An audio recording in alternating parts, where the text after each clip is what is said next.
In this lecture, I want to show you why organizational structure matters. Now, it's very easy to fall in love with things when we don't actually need them. One thing, of course, is to focus on building the team that is going to help you to actually launch a successful product in the market. Another is actually believing that you need to understand organizational design right on. Actually, my main argument here is that as the company scales, you're going to need different kind of things that will help your startup to gain traction. At first element, of course, is the product. Once you have a core product that works and then actually you can try to scale up to more people, you need to understand how to cross and how to actually build and intersect all the building blocks of a business model. Also the revenue model, the profitability and cash flow of this business. And therefore you should be able to jump from product to business model. Once you have approved business model, and of course as you're building up a team that is growing, it's going to become more and more important the organizational structure and design.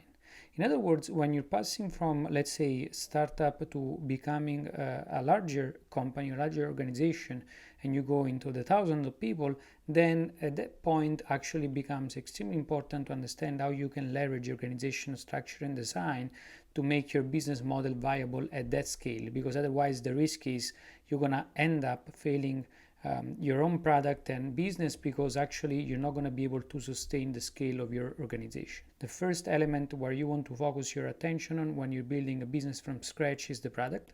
Then as the product is actually solid and actually is ready to be scaled, meaning it's ready to actually be tested for a larger size of the market, then you're ready to build up your so-called business model. Meaning initially it might be that you actually have a product and you're not making any money from it because you're developing a product, for instance, in a new market.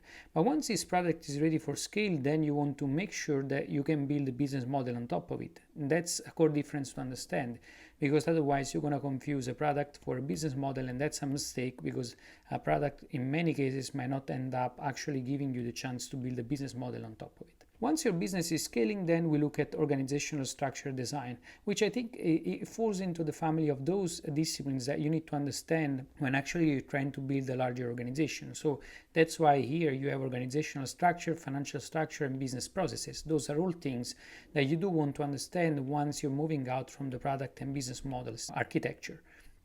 If we look at organizational structure, we can see that there are various types. For this lecture, I want to show you the four main types. The first two actually fall into what we can call the siloed, meaning those are kind of structures and organizational structures where the company is organized in core functions and core teams that usually barely talk to each other.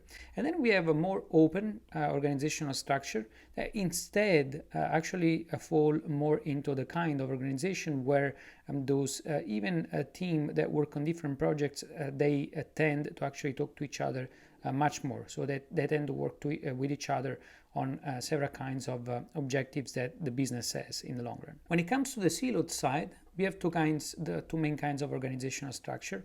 One is functional, meaning is organized based on the company key functions.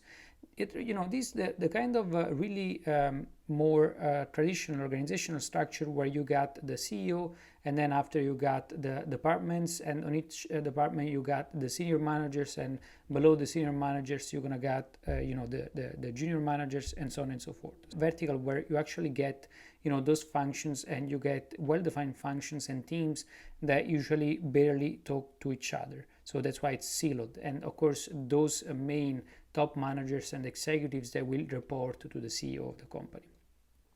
In a divisional organizational structure, instead, is more based on the kind of products that the company has.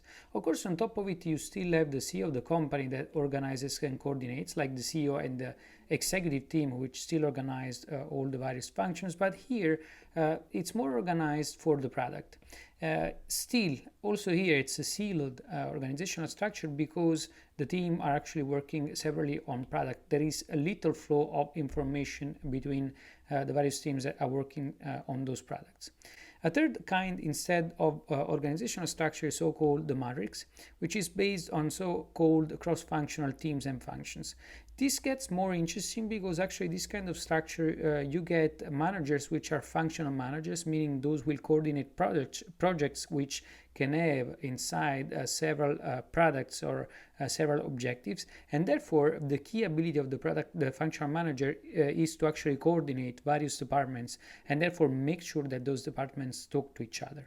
A last kind of organizational structure is called a flat organizational structure, which means this is primarily based on self-management and the lack of a managerial structure, where really the distance between the manager and the employees is much shorter. Now, of course, there is no fixed way to organize a company.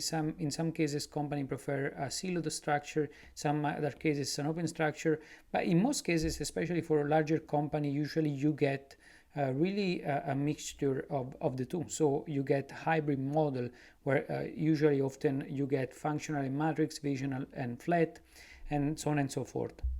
For instance, if we take as an example Google of the early days, most probably at the time, Google, when it was still a startup, so until like probably the early 2000s, Google was more following like a matrix and flat organizational structure, and was almost like falling into what we can call a flatarchy, meaning that a company which is completely flat, where there are really a few steps from the the key employees and the CEO of the company.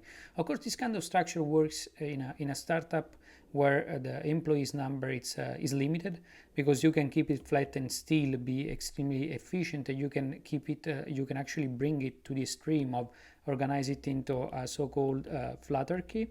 But really the key point here is that you want to understand why and what's the business goal, and based on that, what's the size of the business that you need to actually really develop market and really maintain a market and maintain a position into market. And based on that, you're going to need to understand, based on the landscape, what kind of organizational structure is going to make sense to you. So again, Google at the early days looked more like matrix, or like, if you wish, like a flat, even in some cases like a flatarchy. But if we look at Google today, it's more like of a functional based organization, where you get, the company is organized according to key functions. And in some cases, in some parts of the business, it's more like divisional. So as the company has scaled, of course, it has moved from organizational structure, which was more open, to an organizational structure which is more siloed. And this makes sense because, again, we're talking about a company that has dozens of thousands of employees. And therefore, either you choose one or the other structure is going to depend on the market landscape and the kind of company that you're trying to build and the scale of the company. Those are key elements that we want to take into account. But those are the main organizational structures that we can use.